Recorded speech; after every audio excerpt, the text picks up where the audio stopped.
What's up, people? If it's college, y'all already know, man. This your home. First, we got JUJU Watkins, freshman guard out of USC Trojans, man. Friday night, she not only put on for herself, but for women's basketball in a big way. JUJU had 51 points Friday night, man. Y'all heard it, 51.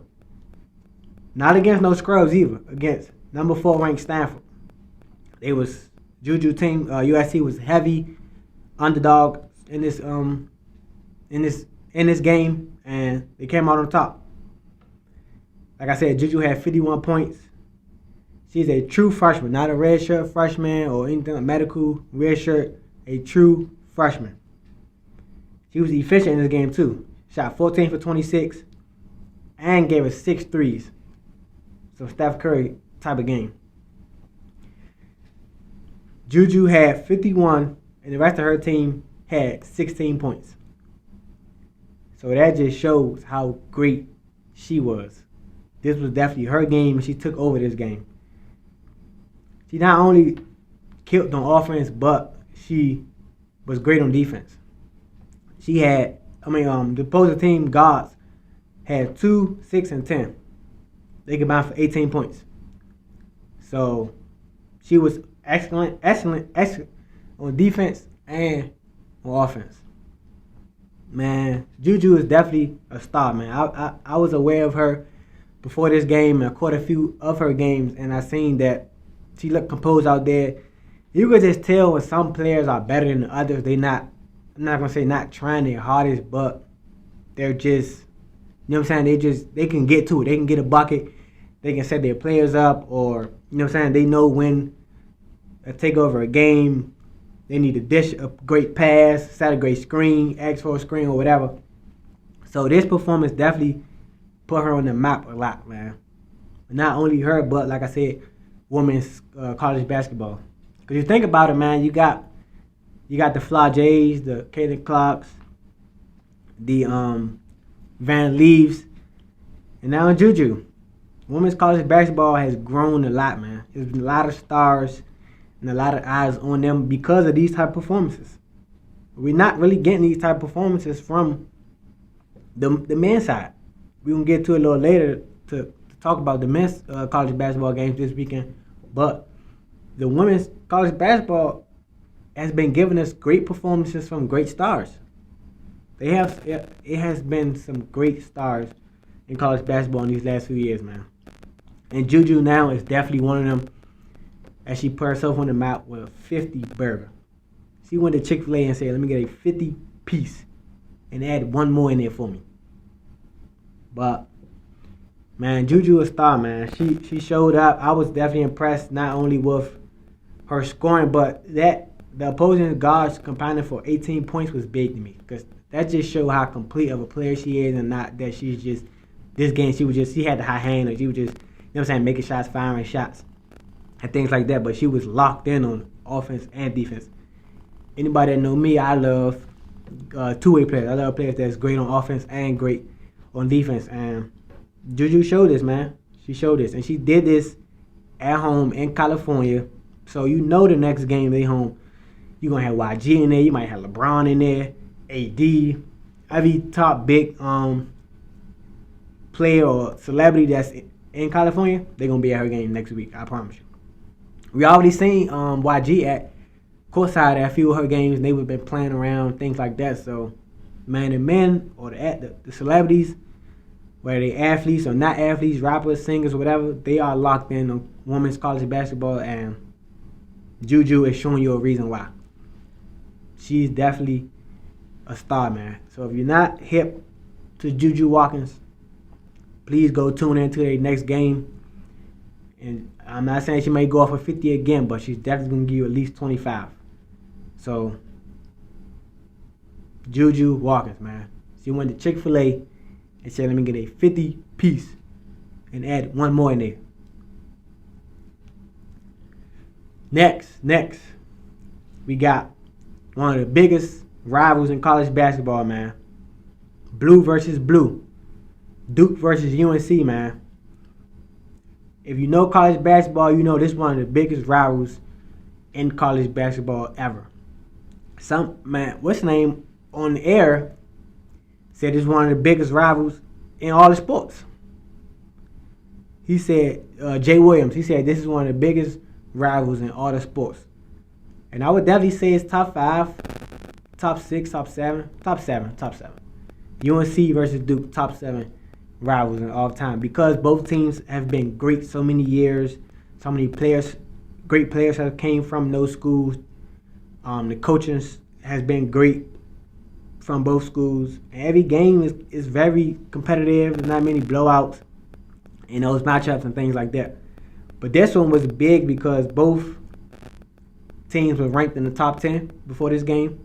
Duke was ranked 7th and UNC was ranked 3rd. So both teams been ranked in the top 10. Added some juice to it, added some motivation, some bigger eyes and things like that to it. So this matchup lived up to the hype for sure, man.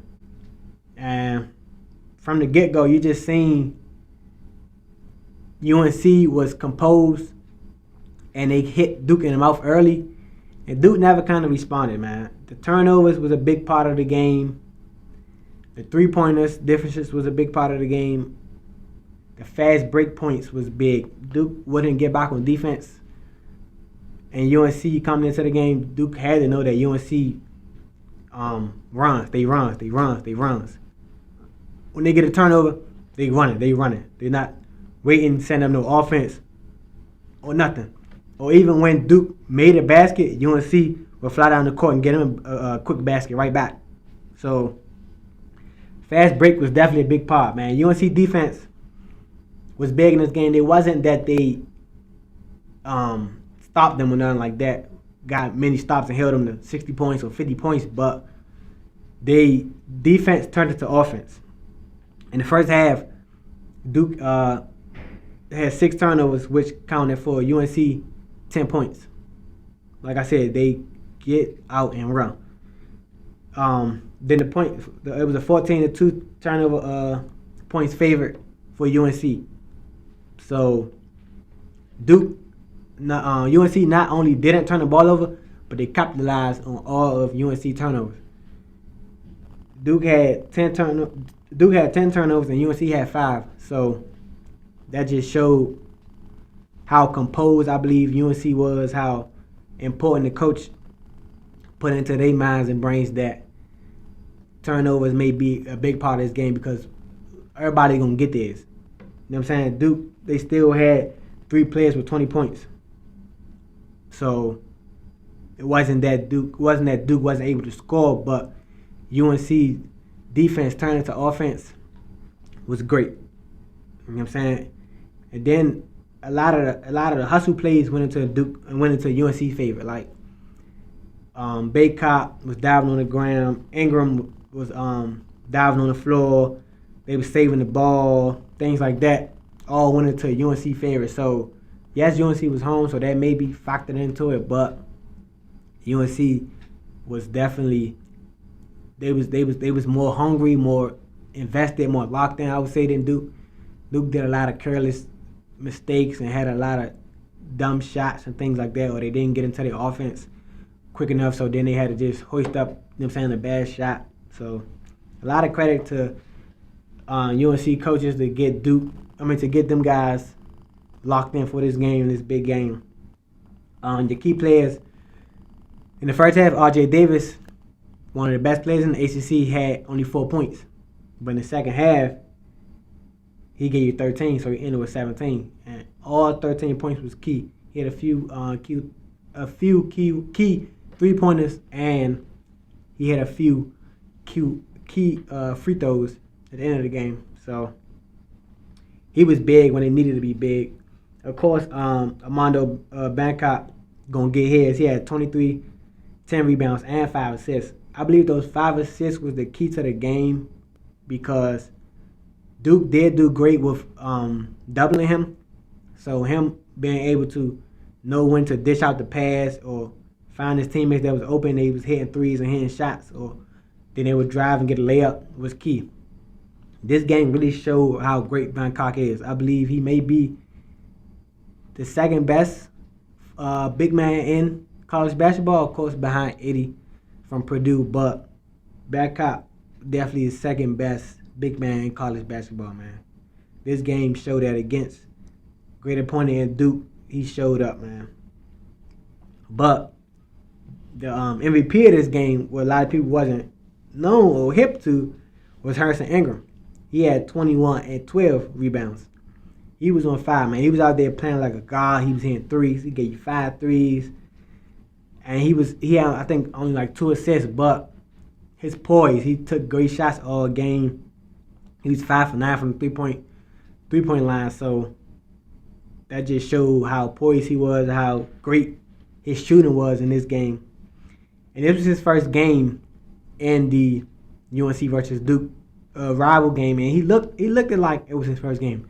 It wasn't like he wasn't too much in the moment or things like that, but he also got a sister that plays at Duke for volleyball, so maybe that was him saying he was making sure he was locked in so he can get that win, so he could talk trash to his sister. But he showed up, man. Ingram, I wasn't too familiar with his game, but he showed up, man. I'm definitely on the lookout for him now, but he gave, like I said, 21 and 12, which was very needed, and each bucket was key. And he really killed in the first half. In the second half, he was a little more quiet, but his first half buckets was big, for sure. So Duke, man. Duke, where did they go after this? They're still a great team. They're definitely, like I said, they had 3 players with 20 points in this game, but the turnovers was key. So when they watch this film back, they'll realize and they'll know and understand that we had this game without the turnovers. Because it was about a 10-point game throughout the whole game. It stayed within 10. Then Duke would get it to about 7. Then UNC would go back up by 10. So Duke turnovers killed them. Duke turnovers was a big key in this game. It was a big reason why I believe they lost this game. But I think Duke will be fine. I think both of these teams are definitely Final Four matchup teams or potential teams that can get to the Final Four. I would definitely say that. So Duke will be fine. Of course, Duke fans are mad and heated that they lost this rival, but you get another chance at it. They'll play again this season. So, this time will be in Duke house, so it may go a different way. We never know. But one big thing I did see from this game was there's a saying in this game, in this UNC Duke, no blood, no foul. But there was a lot of fouls that the ref did not call. A lot of hip checking or hand checking or slight pushing that the ref just did not call. So, and I think Duke players didn't really know, like, I knew they knew that. Of course, Roach and other veterans knew how the UNC Duke matchup games are, but a lot of their players were looking for fouls and they just wasn't getting them. So, and UNC players wasn't looking for fouls. So you look at the free throw differences. Duke had 11 and UNC had 26. So I'm not saying the refs were in UNC favor, but Duke were looking for fouls, so they wasn't getting many. While UNC was just playing aggressive, driving aggressive, going up aggressive, and getting the foul calls. So I'm definitely going to be on the lookout to see how Duke responds in the next few games and the rematch with Duke and UNC. So UNC wins this one game. The turnovers was a big part, and your Harrison Ingram was a big part of this win. Of course, Bangkok was big in this win too. So UNC probably will stay at number 3, but they continue to show why they are a top team and a top school in the country. Next, we have a fan favorite, Caitlyn Clark. Who that? Caitlyn Clark, man. Caitlyn, I'm sure everybody know about Caitlyn, man. She's a beast, man. She's a beast. against Maryland last night. They won. It was at Maryland. She gave you 38, shot 13 for 29, and gave you 7 3-pointers. Not only was she getting her shots up and getting to her spots, but she gave you 12 assists. It's like every time a great player in women's college basketball goes off or gets some of the eyes or the attention, Clark says, no, I'm the best. I'm the best in women's college basketball. This is my game. After the JUJU Watkins game, one of the commentators was interviewing JUJU, and she said, Caitlyn Clark, who? Maybe Clark heard that, maybe Caitlyn heard that, and was like, okay, watch what I do against Maryland, at Maryland. She said JUJU was home, and she did that at home court. Let's see if she can give you 38 on an away game. So, Caitlyn, man, her team is 21-2. She's a big reason for that. So, you got to give her a lot of the credit in the Iowa success, man. She is Iowa. She has Iowa on her back each and every week. And she shows up each and every week, man. Clark is definitely the best player in women's college basketball, man. I love, of course, Reese, but Clark gets to it, man. I can't hate on Clark. And she's shooting from the logo. She's shooting from the logo with defenders in her face. She's not open, or the opposing team isn't surprised that she's about to shoot this from Jupiter, but she's shooting from the logo and she's cashing it. She got up 17 3-pointers. That's a lot of confidence in yourself that she has and that she should have. You know what I'm saying? She gave 7 of them. So, Caitlyn Clark, man, she shows why she is the best in women's college basketball, and she does it right after JUJU gave you 51. Yes, 38 isn't 51, but we've seen Clark go off for 50 before, so her 38 is still, you know what I'm saying, great. It's not diminishing her 38 because JUJU gave you 51, but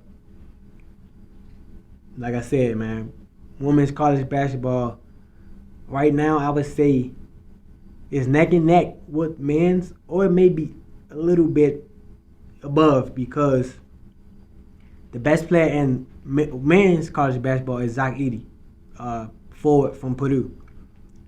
7 feet guy, I think he's about 7'3", 7'5", 7'4", 7'5". Not many people know him. He's not too popular, not too known.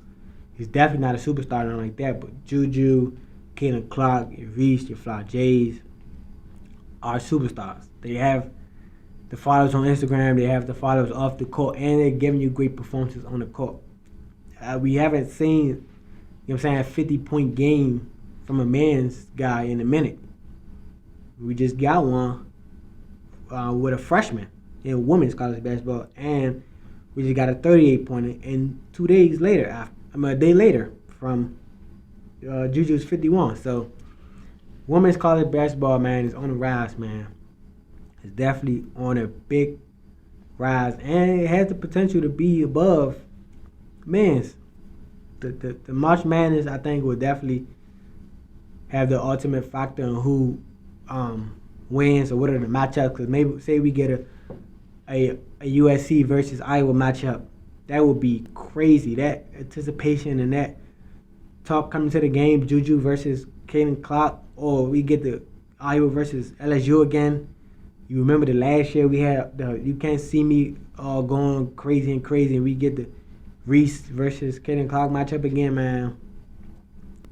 I think women's college basketball have some big potential games that can come down during March Madness, and I think will take some shine from men's college basketball. I just think it will. I think it will. So, Caitlyn Clark, man, 38, 7 3-pointers, 12 assists, and a W against UMD Terps, man, at UMD. Lastly, we got Who Dat Senior Bowl. I know last episode, man, I talked about how great this class was and how great we wanted to see the Penix versus Bo Nix comparisons. We didn't get it. We didn't get it. Matter of fact, we didn't get it at all because Penix didn't even play.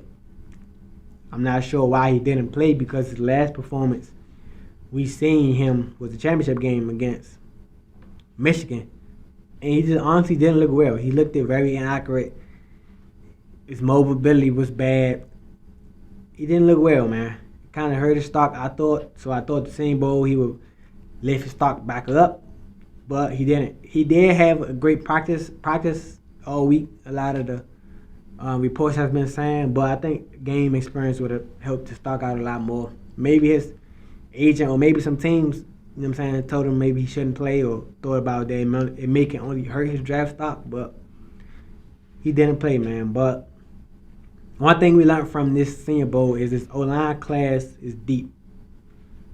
This O-line class is deep, man. There's a lot of big guys, a lot of tough, of course, veterans because they all seniors, guys in this draft that will be day one starters for the NFL teams that they get drafted to. So this O-line class is deep, man. But a few winners that I took away from the game and from the practice was one cornerback, Kenyon Mitchell from Toledo. Toledo being a lower, I'm saying, not your Power 5 school. So a player getting this notoriety or this views on him was big, man. He took advantage of it, man. He had a great week of practice, and he had a great game. You look at Evan Williams, cornerback from Oregon. Yes, he's at a Power 5 school, but this only helped his draft stock a lot more. He had an interception. He picked off Joe Milton, quarterback from Tennessee. And lastly, Leigh McConkey, wide receiver from Georgia. He been killing all week, man. He showed how twitchy and fast he is in and out of his breaks. And he had a few catches at the game. So those are my three big winners. My two losers was Dontaze Walker, wide receiver from UNC. He didn't show up, man. He didn't show up. He was definitely probably coming in the best wide receiver in this Senior Bowl. He didn't show up. I'm not going to say he hurt his draft stock too much because he still have the combine and pro day, so that can help him a lot. And the 40 time always, of course, helps the wide receivers out a lot. So he still has time to build up his draft stock. But this, I just say he didn't. He hurt it a little, or he stayed the same. He definitely didn't help. So Dontaze Walker was one of my biggest losers, and Jalen King, cornerback for Penn State. Coming into this draft, I had him kind of third ranked cornerback after Kool-Aid from Alabama and Wiggins after Clemson. So he might have dropped and Mitchell might have took his spot as the third best corner or Williams. So you always got to show up, man. Although he's from Penn State, and that's a great Power 5 school, and they always have great defenses. So there's a chance that he can go high off that. And his tape is great, of course, but he struggled against bigger wide receivers, and that just showed. And that was a struggle that a lot of scouts looked at or thought when they viewed his tape. So this Senior Bowl practice and game was a chance to show that he can check the bigger wide receivers and things like that. But he didn't show up, man. He didn't show it. So the two winners again was Kenyon Mitchell, cornerback from Toledo, Evan Williams, cornerback from Oregon, Leigh McConkey, wide receiver from Georgia. Losers, Dontaze Walker, UNC wide receiver, and Jalen King, Penn State cornerback, man. So I'll be definitely excited to see how Walker and King responds after this subpar performance in the Senior Bowl and see how their combine and pro days go. Sure, they will go well because their agents and things like that will let them know that the Senior Bowl didn't help, man. So be on the lookout for those guys, and also be on the lookout for Mitchell, man, quarterback from Toledo. It'd be a nice day 3 pick, man, for a team. Nice, sneaky, underrated day 3 pick, man. Be on the lookout for him. Lastly, You got who that? Travis Hunter. Travis Hunter, those don't know, cornerback and wide receiver at Colorado with Coach Prime. He did something some would call crazy, or I would call love. Proposed to his girlfriend, man. Those don't know, he's a sophomore. He's a sophomore at Colorado, so he's no more than 20 years old, I want to say. And he proposed to a girl, man. He put the ring on her, nice diamond big ring, man. He put on her finger, and she said yes. So be interested to see how he, you know what I'm saying, move on since that. He definitely got to make it to the league now that he did that. So maybe thinking about starting a family, things like that. I would tell him, wait, Travis, get to the league, get to the bag, focus on getting to the league. You got your partner, your wife there, family can come in a few years. Because next year you'll be draft eligible, so have a great season this year, then you can go ahead and get into the league. So let me know in the comments how you guys feel about Travis Hunter proposing to his wife at 20 years old, man. But that's all we had today, folks. I'm Trail, and I keep it two things: true and real. Peace.